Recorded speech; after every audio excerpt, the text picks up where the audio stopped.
আল্লাহর রাস্তায় এই কাজগুলা ছেড়ে দেন, এই কাজ আর করবেন না। অফিস আদালতে যারা ঘুষ বাণিজ্য করেন, আবার মামলা বাণিজ্য অনেকে করেন, তাদের প্রতি আমাদের আন্তরিক অনুরোধ, ভাই কাজগুলা করিয়েন না। আমাদের শহীদদের আত্মা কষ্ট পাবে।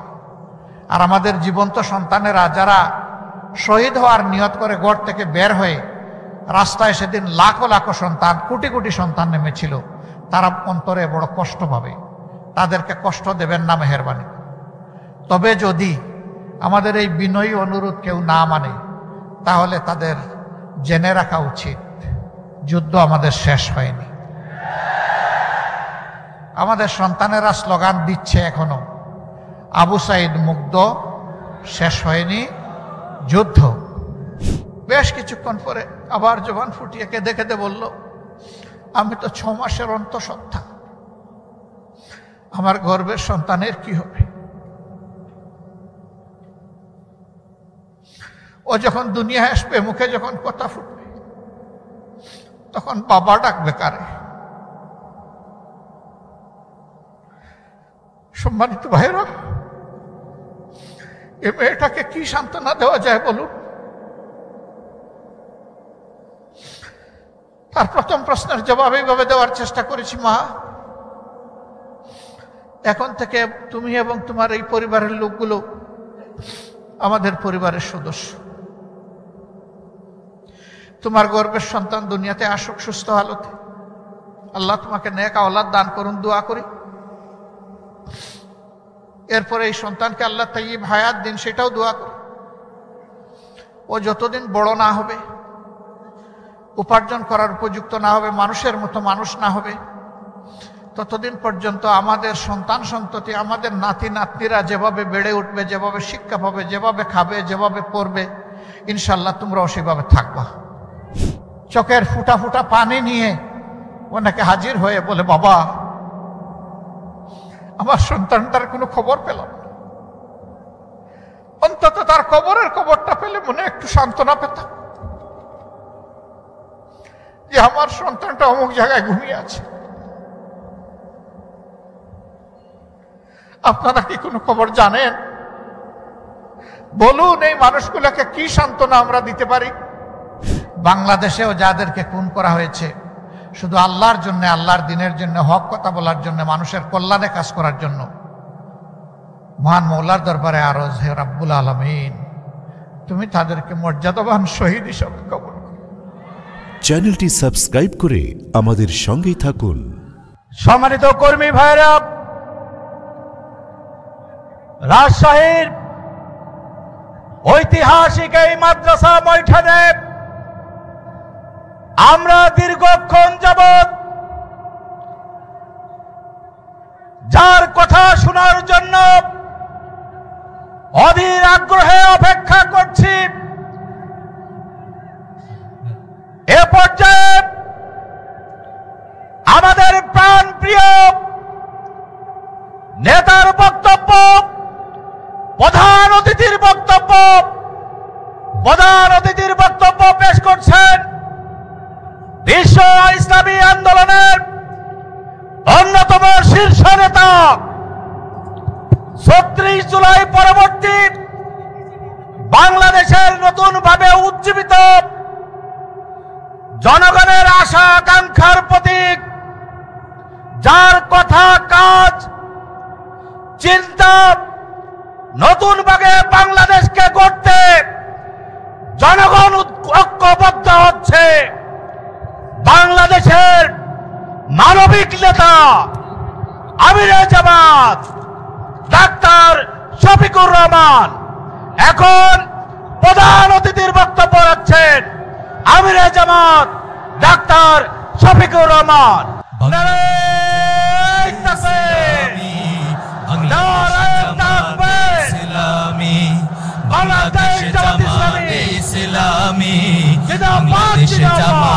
ইসলামী গড়বে গড়বে আল্লাহর হুকুমাত, গড়বে গড়বে খেলাফতের রাশেদা, জনগণ নন্দিত আগামী কোরআনের কাঙ্ক্ষিত আগামী, জনগণ নন্দিত আগামী, কোরআনের কাঙ্ক্ষিত আগামী।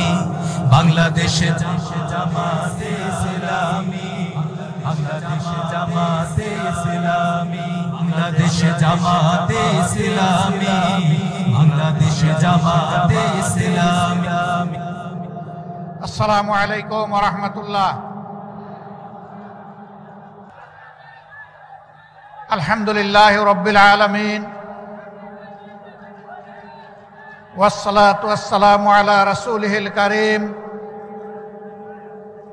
ওয়া আলা আলিহি ওয়া সাহবিহি ওয়া আহলি বাইতি আজমাইন। বাংলাদেশ জামাত ইসলামী রাজশাহী জেলা এবং মহানগরী কর্তৃক আয়োজিত আজকের এই বিশাল কর্মী সম্মেলনের সম্মানিত সভাপতি, বাংলাদেশ জামাত ইসলামী রাজশাহী মহানগরী শাখার সম্মানিত আমির, কেন্দ্রীয় কর্ম পরিষদের অন্যতম সদস্য, বিশিষ্ট শিক্ষাবিদ ডক্টর মৌলানা কেরামত আলী, বিশেষ অতিথি উত্তর জনপদের মাটি এবং মানুষের প্রিয় নেতা, বিশিষ্ট শিক্ষাবিদ, সাবেক সংসদ সদস্য, বাংলাদেশ জামাত ইসলামীর সম্মানিত নায়েবে আমির, মঞ্চে বসা কেন্দ্রীয় নেতৃবৃন্দ, বিভিন্ন বন্ধু সংগঠনের নেতৃবৃন্দ, আঞ্চলিক এবং স্থানীয় নেতৃবৃন্দ, শহীদ পরিবার সমূহের পরম শ্রদ্ধেয় গর্বিত সদস্যবৃন্দ,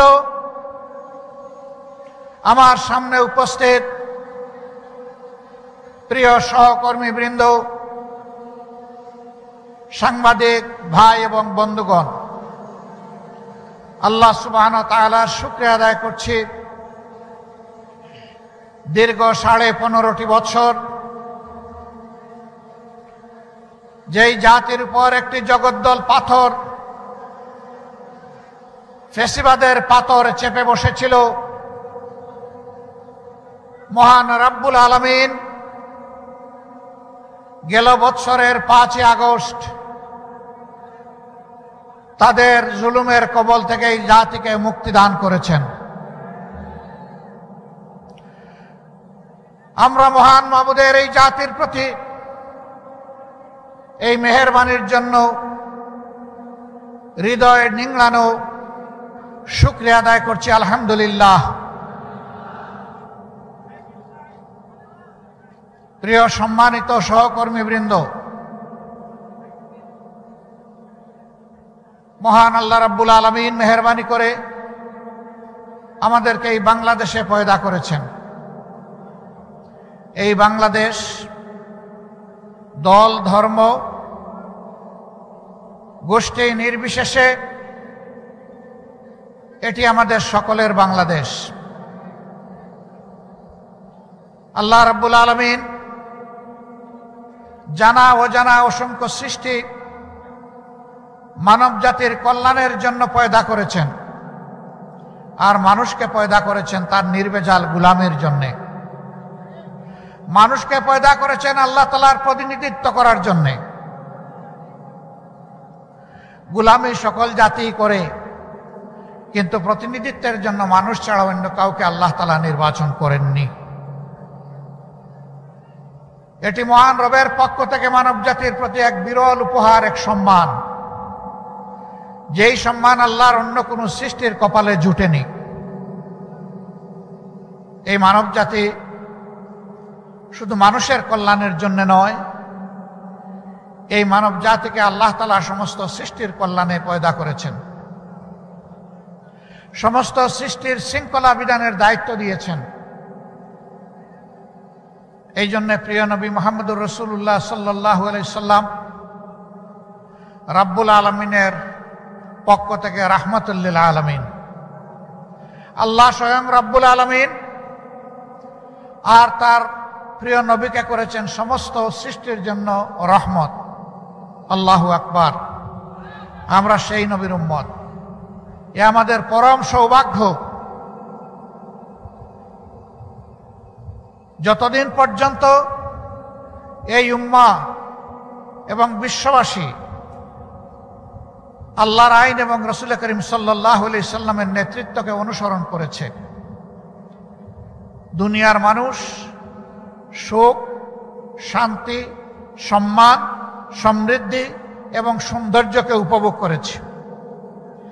যখনই আল্লাহর হুকুম থেকে মানুষ দূরে সরে গিয়েছে, রাসূল করিম সাল্লাল্লাহু আলাইহি সাল্লামের পথ ছেড়ে দিয়ে মানুষের মন গড়া পথ ধরেছে, সেই সমাজ এবং সেই জাতির কপালে অপমান, অপদস্থতা, লাঞ্ছনা এবং নির্যাতন নেমে এসেছে। বাংলাদেশ শতকরা 91% মুসলমান অধ্যুষিত দেশ। এর মানে এই নয় যে মুসলমানরা ছাড়া কেউ ওই দেশে আর শান্তিতে বসবাস করতে পারবে না। মুসলমানরা ছাড়া কেউ এই দেশে সম্মানের সাথে থাকতে পারবে না। মুসলমান ছাড়া কেউ এই দেশে তাদের নাগরিক অধিকার ভোগ করতে পারবে না। বরঞ্চ ইসলাম সমস্ত মানবতার জন্য সব অধিকারের একমাত্র গ্যারান্টি। এটি আমার কথা নয়, এটি স্বয়ং আল্লাহ রাব্বুল আলামিনের কথা। আল্লাহ তাআলা কালামে হাকিমের শেষ যে আয়াতটি নাজিল করেছেন মেহেরবানি করে, মিনার ময়দানে রাসূল করিম সাল্লাল্লাহু আলাইহি ওয়াসাল্লামের জীবনের শেষ হজে আইয়ামে তাশরিকের সময়ে সেই আয়াত দ্বারা আল্লাহ তাআলা বিশ্ববাসীকে এই নিয়ামতের কথা স্মরণ করিয়ে দিয়েছেন। সূরা মায়েদার 3য় আয়াত, একটি লম্বা আয়াত। এই আয়াতের অংশ বিশেষ আল্লাহ তাআলা স্পষ্ট করে বলেছেন, আল-ইয়াওমা আকমালতু লাকুম দীনাকুম ওয়া আতমামতু আলাইকুম নি'মাতি ওয়া রাদিতু লাকুমুল ইসলাম দীনা। আজ আমি তোমাদের জন্য আমার দিনকে পূর্ণ করলাম, কামেল করে দিলাম। ওয়া আতমামতু আলাইকুম নি'মাতি, আর আমার পক্ষ থেকে তোমাদের জন্য যত নিয়ামত, সব কিছুর ভান্ডার এই দিন, এই ইসলাম, এই কোরআনকে বানাই দিলাম। ওয়া রাদিতু লাকুমুল ইসলাম দীনা, আল্লাহ সন্তুষ্ট চিত্তে চয়ন করে নিয়েছেন, নির্বাচিত করেছেন তোমাদের জীবনযাপনের ব্যবস্থা হিসাবে একমাত্র ইসলামকে। অন্য আয়াতে আল্লাহ তাআলা বলেছেন, ইন্নাদ দীনা ইনদাল্লাহিল ইসলাম, আল্লাহ তাআলার কাছে গ্রহণযোগ্য জীবন ব্যবস্থা হচ্ছে ইসলাম। বর্তমানে দুনিয়ায় বিভিন্ন ধরনের মতবাদ চালু আছে, কোথাও সমাজতন্ত্র, কোথাও ধর্মনিরপেক্ষতা, কোথাও পুঁজিবাদ, কোথাও আবার আছে ফেসিবাদ। এগুলা সব মানুষের গড়া। আমরা এখানে যারা বসে আছি, আসমানের নিচে জমিনের উপরে যারা বসবাস করে, শুধু মানুষ নয়, সমস্ত সৃষ্টি, তাদেরকে কে সৃষ্টি করেছেন? কে করেছেন? তার সৃষ্টিতে তার সাথে আর কেউ শরীক আছে? তাওহীদের মালিক আল্লাহ রাব্বুল আলামিন একাই সৃষ্টি করেছেন। তো যিনি সমস্ত বিচিত্র প্রাণী এবং উদ্ভিদ জগৎ, জীবিত এবং মৃত সব কিছুকে সৃষ্টি করেছেন, তার চাইতে আমাদের প্রয়োজন কেউ কি বেশি জানে? নিশ্চয়ই জানে। যিনি মহব্বত করে পয়দা করেছেন, তার চাইতে আমাদের বড় শুভাকাঙ্ক্ষী কেউ হতে পারে? অবশ্যই পারে না। আল্লাহ তাআলা তার সকল জাত এবং সিফাতে সব কিছুর ঊর্ধ্বে একক, তার কোনো সমকক্ষ নেই। সূরা ইখলাসে বারবার আমরা সেই কথাটাই পড়ি। তার জাত এবং সিফতের সাক্ষ্য দেই, এমনকি তার কোনো বংশধারাও আলাদা নেই। সকলেই তার গোলাম, সকলেই তার বিনীত প্রজা। আল্লাহ তাআলার উলুহিয়তে, রুবুবিয়তে আল্লাহ তাআলার কুদরতে কারো সামান্যতম কোনো অংশীদারিত্ব নেই। বাংলাদেশ জামাতে ইসলামী সেই আল্লাহকেই একমাত্র মালিক হিসাবে কবুল করেছে। আমাদের অপরাধ, আমরা কেন বললাম যে সমস্ত ক্ষমতার মালিক একমাত্র আল্লাহ তাআলা, সার্বভৌমত্বের একমাত্র অধিকারী আল্লাহ। বিগত সরকার এই অপরাধে নির্বাচন কমিশন থেকে আমাদের নিবন্ধন কেড়ে নিয়েছে। তারা আল্লাহর সার্বভৌমত্ব মানে না। তারা মনে করেছিল নিজেই সার্বভৌম। সার্বভৌম মানে সর্বময় ক্ষমতার মালিক। তো এত ক্ষমতার মালিক তো দেশ ছেড়ে পালালেন কেন? সেই ক্ষমতার দাপটে কিয়ামত পর্যন্ত টিকে থাকার চেষ্টা করতেন। অতএব আপনাদের পলায়ন, আপনাদের পরাজয় এটা প্রমাণ করেছে সর্বময় ক্ষমতার মালিক একমাত্র আল্লাহ রাব্বুল আলামিন। এও আমার কথা নয়, এটাও আল্লাহ তাআলার কথা। ক্ষমতা দেওয়ারও মালিক আল্লাহ, নেওয়ারও মালিক আল্লাহ। ইজ্জত দেওয়ারও মালিক আল্লাহ, আবার ইজ্জত কেড়ে নেওয়ার মালিকও আল্লাহ। আল্লাহ তাআলার ভাষায় কুলিল্লাহুম্মা মালিকাল মুলকি তুতিল মুলকা মান তাশা ওয়া তানজিউল মুলকা মিম্মান তাশা ওয়া তুইজ্জু মান তাশা ওয়া তুযিল্লু মান তাশা বিয়াদিকাল খায়র ইন্নাকা আলা কুল্লি শাইইন কাদির। সমস্ত মুলকিয়ত বাদশাহীর মালিক কে? সে মহান আল্লাহ বলছেন, দুনিয়ার বিভিন্ন অংশে, খণ্ডে, জায়গায় আমি ছোট ছোট এখতিয়ার দিয়ে থাকি, ছোট ছোট মুলকিয়ত দিয়ে থাকি, যেন মানুষ সেখানে মানুষের উপর ইনসাফ কায়েম করে। আল্লাহু ইয়া'মুরুকুম বিল আদলি ওয়াল ইহসান। আল্লাহ তোমাদেরকে নির্দেশ দিচ্ছেন তোমরা যেন ন্যায় বিচার প্রতিষ্ঠা করো, আর মানুষের প্রতি তোমরা যেন সম্মান দেখাও, ইহসান করো। এটা আল্লাহর হুকুম। যারা ন্যায় বিচারের উপরে থাকবে, মানুষকে সম্মান করবে, মানুষকে মানুষ হিসাবে গণ্য করবে, আল্লাহ তাদের ইজ্জত বাড়ায় দেবে। আর যারা সমাজে জুলুম এবং অবিচারের প্রচলন করবে, মানুষকে বেইজ্জত করবে, বিশেষ করে সম্মানিত মানুষকে অপমান করবে, আল্লাহ তাদের সম্মান এবং রাজত্ব দুটাই কেড়ে নেন। আল্লাহ বলছেন, ক্ষমতা আমি দেই, ক্ষমতা আমি কেড়ে নেই, ইজ্জত আমি দেই, ইজ্জত আমি কেড়ে নেই, এবং সকল ব্যাপারে ইন্নাকা আলা কুল্লি শাইইন কাদির। তোমাদের জন্য আল্লাহই হচ্ছেন সমস্ত ক্ষমতার মালিক। কুদরত তার হাতে, শক্তি তার হাতে। আমরা আল্লাহর শক্তিতে বলিয়ান একটি জাতি গঠন করতে চাই ইনশাআল্লাহ। যেই জাতি আল্লাহ তাআলার শক্তির আলোকে আলোকিত হবে, সেই জাতি হবে সাহসী জাতি, বীরের জাতি। সেই জাতি আল্লাহ ছাড়া আর কারো কাছে মাথা নত করবে না। আলহামদুলিল্লাহ, মুমিনরা দুনিয়ায় কোথাও আল্লাহ ছাড়া কারো কাছে মাথা নত করে নাই। এই করেনি বলেই গত 15.5 বছর বিশেষ করে আলিম উলামা, মুমিন মুমিনা, হুফাজ, আইতাম, এদের উপর বিগত সরকার তাণ্ডব চালিয়েছে। শুধু জামাতে ইসলামী না, হ্যাঁ, জামাতে ইসলামীর 2 জন আমির সহ, 1 জন সেক্রেটারি জেনারেল সহ, 3 জন নায়েবে আমির সহ, 2 জন অ্যাসিস্ট্যান্ট সেক্রেটারি জেনারেল এবং 1 জন নির্বাহী পরিষদ সদস্য সহ 11 জন দায়িত্বশীল নেতাকে আমাদের বুক থেকে কেড়ে নিয়েছে।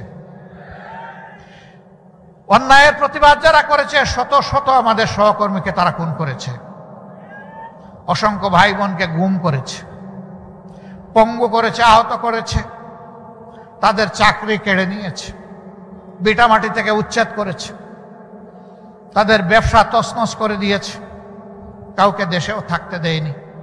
হাজারো মামলায় লাখো সহকর্মী ভাই বোনদেরকে দফায় দফায় জেলে নিয়েছে। আমি একটু দেখতে চাই আজকে এখানে যারা হাজির, যারা কমপক্ষে একবার স্বৈরাচারিণী হাসিনার সময় জেলে গিয়েছেন, তারা একটু হাত তোলেন। আমার কথা আপনারা বুঝেছেন? যারা কমপক্ষে একবার জেলে গিয়েছেন তারা হাত তুলেন। বিপুল সংখ্যক মানুষের হাত। এবং আমি বিশ্বাস করি এখানে যারা বসে আছেন, ইয়েস, তাদের সকলেই জেলে গিয়েছে। তারা কি চুরি করেছিলেন, রাহাজারি করেছেন, মানুষ খুন করেছেন, গুপ্ত হত্যা করেছেন, গুম করেছেন, নারীর শ্লীলতাহানি করেছেন? কিছুই করেননি। তাদের অপরাধ তাহলে কি ছিল? ওমা নাকামু মিনহুম ইল্লা আইয়ুমিনু বিল্লাহিল আজিজিল হামিদ।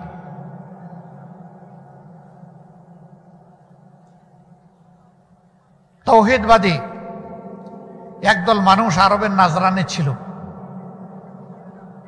মুশরিকরা তাদেরকে আগুনে গর্তে নিক্ষেপ করে হত্যা করেছিল। যাদেরকে হত্যা করেছিল তাদেরকে বলা হয় আসহাবুল উকদুদ। আল্লাহ তাআলা সেই গর্তগুলো আমার দেখার সুযোগ করে দিয়েছিলেন। 1000 বছর আগের স্মৃতি এখনো সেই এলাকা বহন করে চলছে। সেখানে গিয়ে দেখলাম যাদেরকে হত্যা করা ছিল পুড়িয়ে, তাদের শরীরের হাড়গুলো এখনো বিভিন্ন অংশে ছড়াই আছে। আল্লাহ তাআলা তাদের ব্যাপারে এই আয়াতটি নাজিল করেছিলেন। স্বৈর শাসক তাদেরকে বলেছিল, এক আল্লাহ মানলে চলবে না, অমুককে অমুককে আল্লাহ মানতে হবে, ইলা মানতে হবে। তারা বলেছিল, না, আমরা আল্লাহ এবং ইলা একজনই মানব, দ্বিতীয় কাউকে স্বীকার করব না।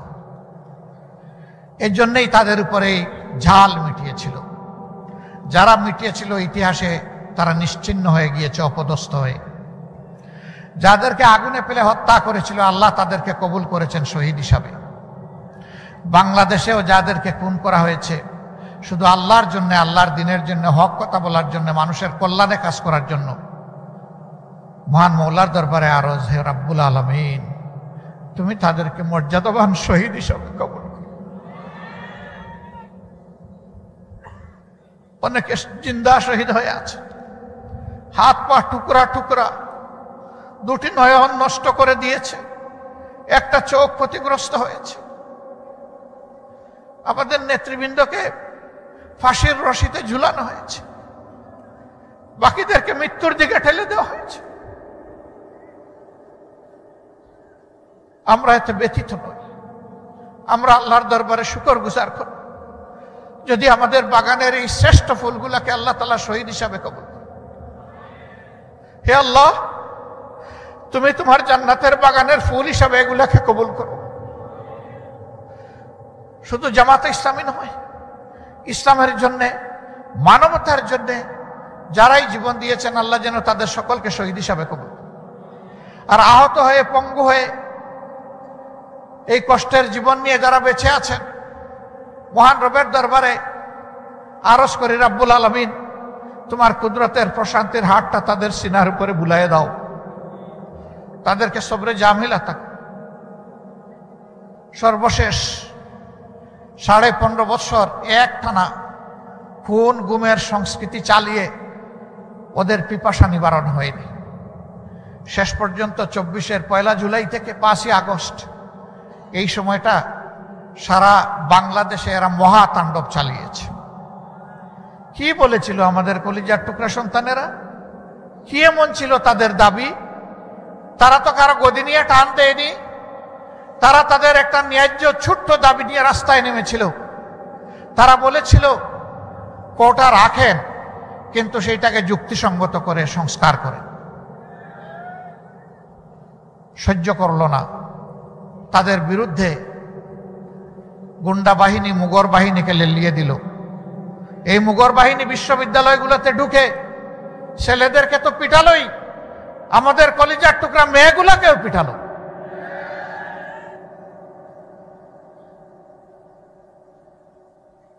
সম্মানিত ভাইয়েরা, এরপরেও শেষ নাই। তারপরে ফায়ার ওপেন করলো। যাদের উপর গুলি করা হলো এরা যেন মানুষ নয়, এরা যেন বন জঙ্গলের পশু, পশু শিকার করে গুস্ত খাবে, এইরকম মানসিকতা।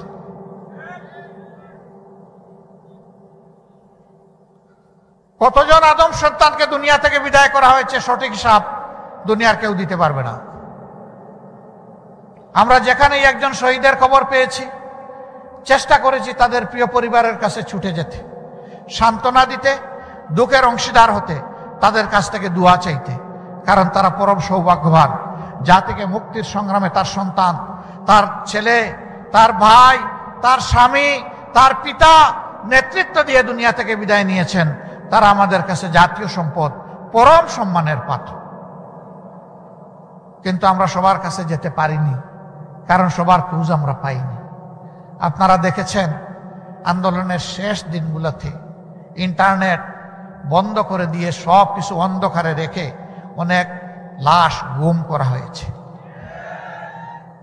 স্তূপে স্তূপে লাশ ট্রাকের উপর ছুঁড়ে মারা হয়েছে, তারপরে পেট্রোল ছিটিয়ে আগুন দিয়ে লাশগুলাকে ছাই বানায় ফেলা হয়েছে। এখনো বহু জায়গায় যাই, কাঁদো কাঁদো চোখ নিয়ে, চোখের ফুটা ফুটা পানি নিয়ে ওনাকে হাজির হয়ে বলে, বাবা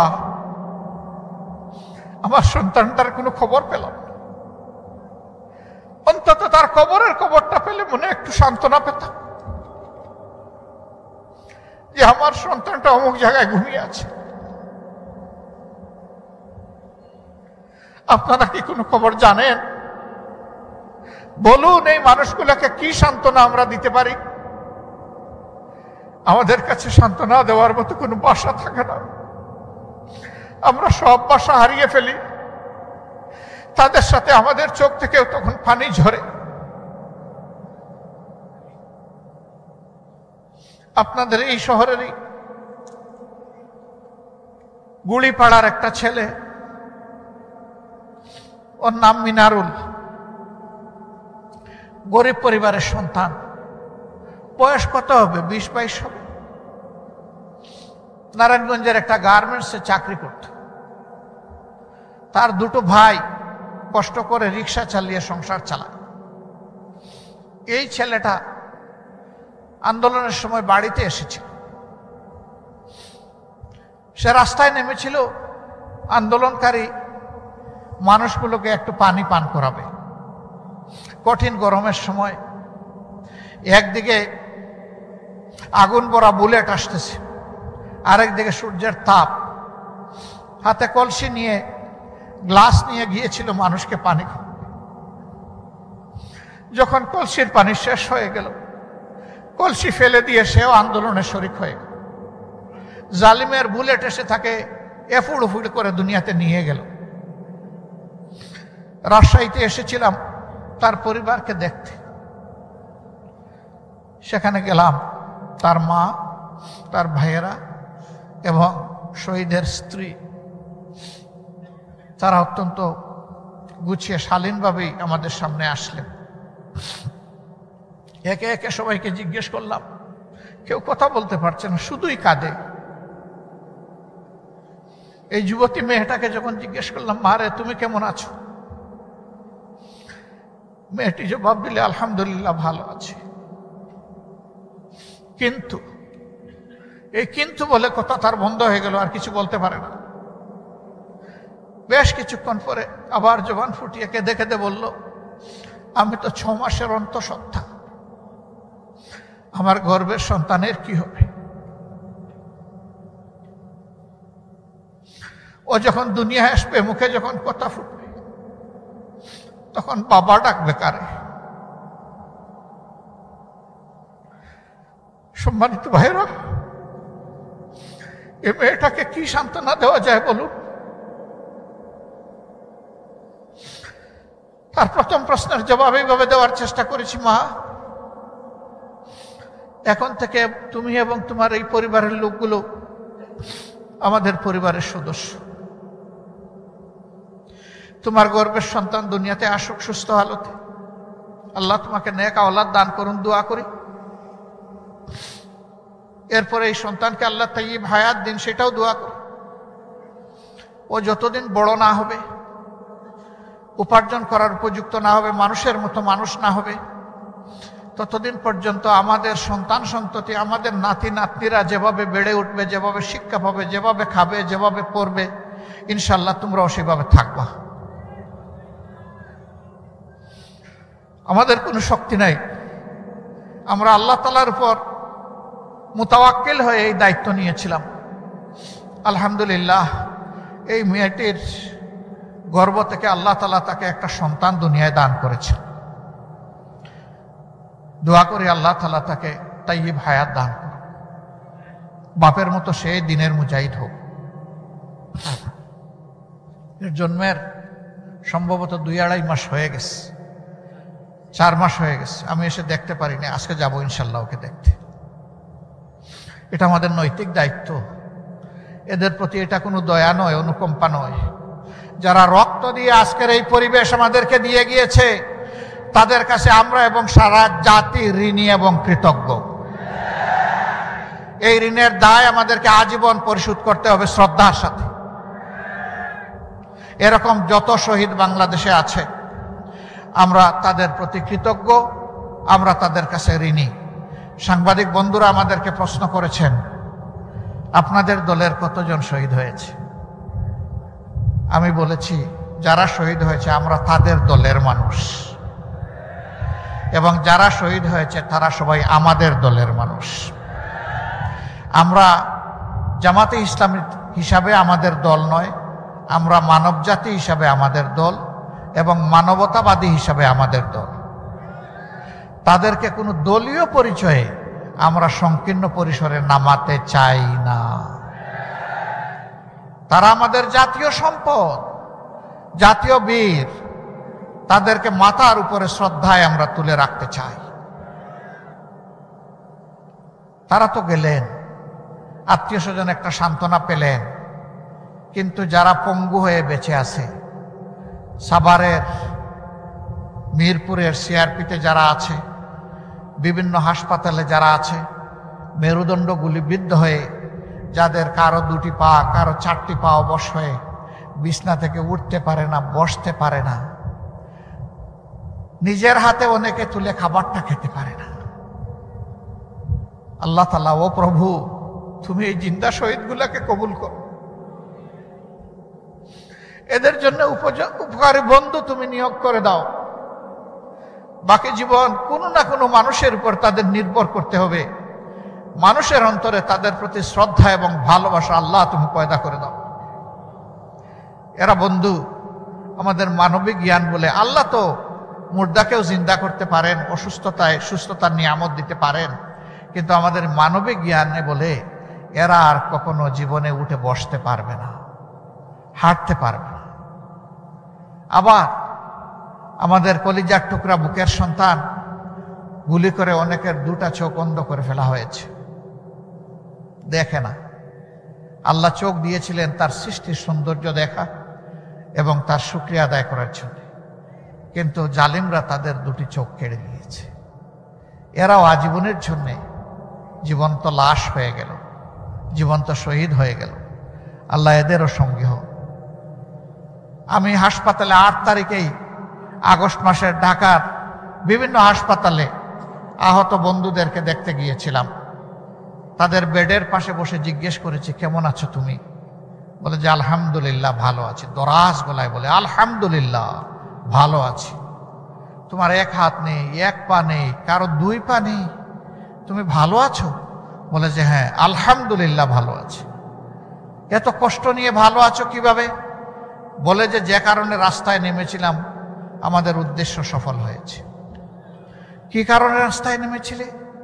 আমরা স্বাধীনতার জন্য লড়াই করতে নেমেছিলাম, আমরা স্বাধীন হয়েছি। আল্লাহু আকবার। তার হাত নাই, পা নাই, চলে গেছে, চোখ নাই, চলে গেছে, সেদিকে খেয়াল নাই, বলছে যে জাতি স্বাধীন হয়েছে। একটা গোষ্ঠীর, একটা দলের জোর করে চাপানো গোলামি থেকে এই জাতি মুক্তি পেয়েছে। সম্মানিত ভাইয়েরা, বলেছিলাম, হে বুকের সোনা, তোমার তো একটা হাত চলে গেল, পা চলে গেল, তুমি তো আর স্বাভাবিক জীবনে আসতে পারবে না। জাতির প্রয়োজনে আগামীতে যদি এমনটি লড়াইয়ের প্রয়োজন হয়, তখন তো আর তোমার পক্ষে কিছু করা সম্ভব হবে না। চিৎকার দিয়ে বলে, অবশ্যই হবে। যদি আল্লাহ আমাদেরকে হায়াত দেন অবশ্যই হবে। হাত একটা জাতির জন্য গিয়েছে, প্রয়োজনে আরেকটা হাতও দেব ইনশাআল্লাহ।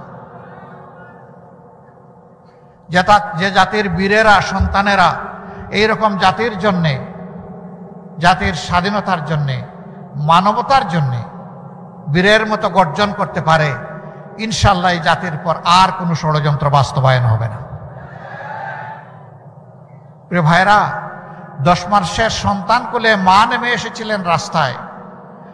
ঢাকার রাস্তায় সাংবাদিক বন্ধু প্রশ্ন করেছে, আপনি কি কাজ করেছেন? এই অবুঝ শিশুকে কোলে নিয়ে আপনি রাস্তায় এসেছেন, মুহুর্মুহু গুলি চলতেছে, একের পর এক শহীদ হয়ে যাচ্ছে, পঙ্গু হয়ে যাচ্ছে, রক্তের বন্যায় রাজপথ ভেসে যাচ্ছে, আপনি কেন এই অবুঝ শিশুকে নিয়ে রাস্তায় নেমে আসলেন? আমার এই মা জবাব দিয়েছিলেন, শিশু এই কুলে যেটা দেখছেন এইটাই আমার একমাত্র শিশু নয়। আজকে বাংলাদেশের রাস্তায় 56,000 বর্গ মাইলে যতগুলা যুবক যুবতী নেমে এসেছে সবগুলো আমার শিশু, আমার সন্তান। আমি ওই সন্তানদের সাথে সংহতি, একাত্মতা প্রকাশ করার জন্য রাস্তায় এসেছি। আল্লাহু আকবার। 7-8 বছরের একটা ছেলে হাতের মধ্যে ইটের টুকরা নিয়ে পুলিশের দিকে তেড়ে যাচ্ছে। যুবকরা তাকে থামানোর চেষ্টা করছে, এই তুমি কি করছো? কই কি করছি? কই তুমি ছোট্ট মানুষ, এগুলির সামনে তুমি এইভাবে আসছো কেন? কই যে আন্দোলন করতে আসছি। কেন আন্দোলন করবা? ওরা আমার ভাইকে খুন করেছে, আমি প্রতিশোধ নেব। কে তোমার ভাই? বলে যে আমার ভাই আবু সাইদ। তোমার বাড়ি রংপুর?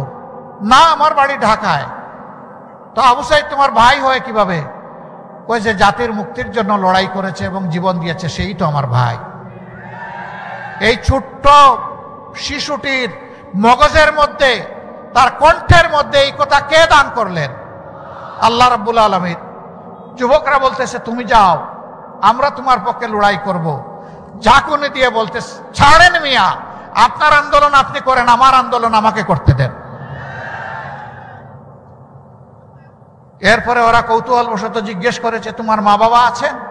আছে। কই গুলির মুখে তুমি যদি শহীদ হয়ে যাও তাহলে তোমার মা বাবা কাঁদবে না? কই না, আজকে ঘর থেকে বের হওয়ার সময় মা বাবাকে চুমু দিয়ে বলেছি, আমি যদি শহীদ হয়ে যাই আমার জন্য তোমরা দুঃখ করো না, আমার জন্য তোমরা কেঁদো না। আল্লাহু আকবার। আল্লাহ তাআলার কাছে আরজ করি, রাব্বুল ইজ্জত এই জাতির মায়েদের গর্ভে এই ধরনের বেশি বেশি করে বীর সন্তান তুমি জন্ম দাও, এরা যেন জাতির পাহারাদার হতে পারে। সম্মানিত ভাইয়েরা, এই দেশে অনেকে শাসন করেছেন, আগামীতে হয়তো আল্লাহ যাদেরকে পছন্দ করবেন তারা এই জাতির খেদমতের দায়িত্ব পালন করবেন। আমাদের সন্তানেরা এত এত রক্ত কেন দিল, জীবন কেন দিল, পঙ্গু কেন হলো? তারা চেয়েছে সমাজ থেকে সব ধরনের দুঃশাসন এবং দুর্নীতির কবর রচনা হোক। 5 তারিখের পরে রাজশাহী, যেটাকে এডুকেশন ভিলেজ বলা হয়, শিক্ষার গ্রাম, অসংখ্য শিক্ষা প্রতিষ্ঠান আলহামদুলিল্লাহ এখানে আছে। এটা আল্লাহর এক নিয়ামত। আমি আশা করি 5 তারিখের পরে রাজশাহীতে কোনো চাঁদাবাজি হয় না। রাজশাহীতে কোনো চাঁদাবাজি হয় না। এখানকার মানুষ ভদ্র, এখানকার মানুষ বিনয়ী, এখানকার মানুষ সৎ। কেউ চাঁদাবাজি এখানে করে না, ঠিক না? এখানেও চাঁদাবাজি হয়, এখানেও ফুটপাত দখল হয়, হাট বাজার, বালুমহাল, জলমহাল, বিভিন্ন যানবাহনের স্ট্যান্ড, সবগুলাতে দখলদারি হয়। তাহলে আমাদের এই শহীদদের রক্তের প্রতি এইটাকে ভালোবাসা, এটাকে সম্মান। এই কাজ যারা করেন বিনয়ের সাথে তাদেরকে অনুরোধ করি এই কাজটা ছেড়ে দেন, মেহরবানি করে এই কাজটা করবেন না। আমাদের শহীদদের আত্মা কষ্ট পাবে, মানবতা অপমানিত হবে, লাঞ্ছিত হবে। বন্ধু, এই কাজটা ছেড়ে দেন ভাই, আল্লাহর রাস্তায় এই কাজগুলা ছেড়ে দেন, এই কাজ আর করবেন না। অফিস আদালতে যারা ঘুষ বাণিজ্য করেন, আবার মামলা বাণিজ্য অনেকে করেন, তাদের প্রতি আমাদের আন্তরিক অনুরোধ, ভাই কাজগুলা করিয়েন না। আমাদের শহীদদের আত্মা কষ্ট পাবে। আর আমাদের জীবন্ত সন্তানেরা যারা শহীদ হওয়ার নিয়ত করে ঘর থেকে বের হয়ে রাস্তায় সেদিন লাখো লাখো সন্তান, কোটি কোটি সন্তান নেমেছিল, তারা অন্তরে বড় কষ্ট পাবে। তাদেরকে কষ্ট দেবেন না মেহেরবানি। তবে যদি আমাদের এই বিনয়ী অনুরোধ কেউ না মানে, তাহলে তাদের জেনে রাখা উচিত যুদ্ধ আমাদের শেষ হয়নি। আমাদের সন্তানেরা স্লোগান দিচ্ছে এখনো, আবু সাইদ মুগ্ধ, শেষ হয়নি যুদ্ধ। আপনারা আমার সাথে বলবেন, আবু সাইদ মুগ্ধ, এ লড়াই চলবে ইনশাআল্লাহ। কতক্ষণ? যতক্ষণ না ইনসাফ এই জমিনে কায়েম হয়। আর ইনসাফ কায়েমের গ্যারান্টি একমাত্র আল কোরআন দিতে পারে, আর কিছুই দিতে পারে। এই কোরআনিক শাসন সকল ধর্মের, সকল দলের, সকল বর্ণের মানুষের জন্য একমাত্র ইজ্জতের গ্যারান্টি। এই কোরআনের শাসন কায়েমের মধ্য দিয়ে একটা মানবিক বাংলাদেশ আমরা করতে চাই, দুর্নীতি এবং দুঃশাসন মুক্ত বাংলাদেশ করতে চাই। অন্য ধর্মের ভাইদেরকে আমরা আমাদের ভাই হিসাবে দেখি, কারণ একই আদম এবং একই হাওয়া আলাইহিস সালামের আমরা বংশধর। শয়তান আমাদেরকেও ধোঁকা দেয়, অনেককেই ধোঁকা দেয়। শয়তানের ষড়যন্ত্রে পড়ে অনেকে তার প্রভুকে ভুলে যায়। আমাদের রুট, আমাদের উৎস, আমাদের মূল এক জায়গায়। আমরা মানুষকে ঘৃণা করি না, হিংসা করি না। আমরা মানুষকে মানুষ হিসাবে সম্মান করি। মানুষের দুঃখে কষ্টে চেষ্টা করি সাড়া দেওয়ার, এটাও চেষ্টা করি সবার আগে সাড়া দেওয়ার। কেন? কারণ আল্লাহর হাবিব বলেছেন, খায়রুন নাস মাইয়ানফাউন নাস, মানুষের মধ্যে তারাই উত্তম যারা মানুষের কল্যাণে সবসময় ব্যস্ত থাকে। আল্লাহ যেন এই তৌফিক আজীবন কিয়ামত পর্যন্ত আমাদেরকে দান। সম্মানিত ভাইয়েরা, সেই সাম্যের, সেই কল্যাণ রাষ্ট্র, বৈষম্যহীন, দুর্নীতিমুক্ত, চাঁদাবাজ মুক্ত, ঘোষ মুক্ত একটি ন্যায় ইনসাফের বাংলাদেশ গড়েই আমরা মানবিক বাংলাদেশ করতে চাই। এই বাংলাদেশ আপনারা চান, আমার সহকর্মীরা চান, তাহলে আমাদের লড়াই চালিয়ে যেতে হবে। ত্যাগ অনেক করেছি, ইনশাআল্লাহ আল্লাহ তৌফিক দিলে জাতির জন্য আরো ত্যাগ স্বীকার করব। আমরা এক মুহূর্তের জন্য বিশ্রাম নেব না। বিশ্রাম নেওয়ার কোনো সময় আমাদের নাই। এই জীবন খুব ছোট, কাজ অনেক বড়। সেই কাজগুলা যেন সমাধা করতে পারি, আল্লাহ যেন তৌফিক দান করেন। আল্লাহ তাআলা বাংলাদেশ থেকে সকল প্রকার অন্যায়, অবিচার, দুর্নীতি, দুঃশাসনের বিলোপ সাধন করে তার কোরআনী আইন এই দেশে আমাদেরকে দান করুন।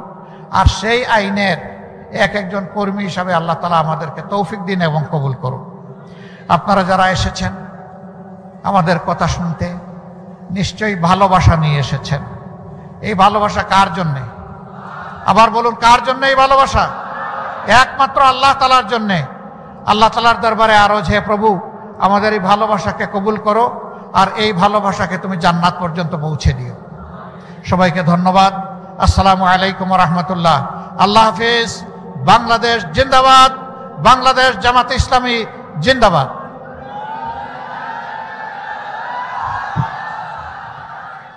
আমি একটু সুযোগ নেব, সম্মানিত শহীদ পরিবারের সদস্যরা এখানে বসে আছেন, আপনারা মেহেরবানি করে এই জায়গাটা ছেড়ে দেবেন এবং শহীদ পরিবারের কাছে আমাকে যাওয়ার জন্য সুযোগ করে দেবেন।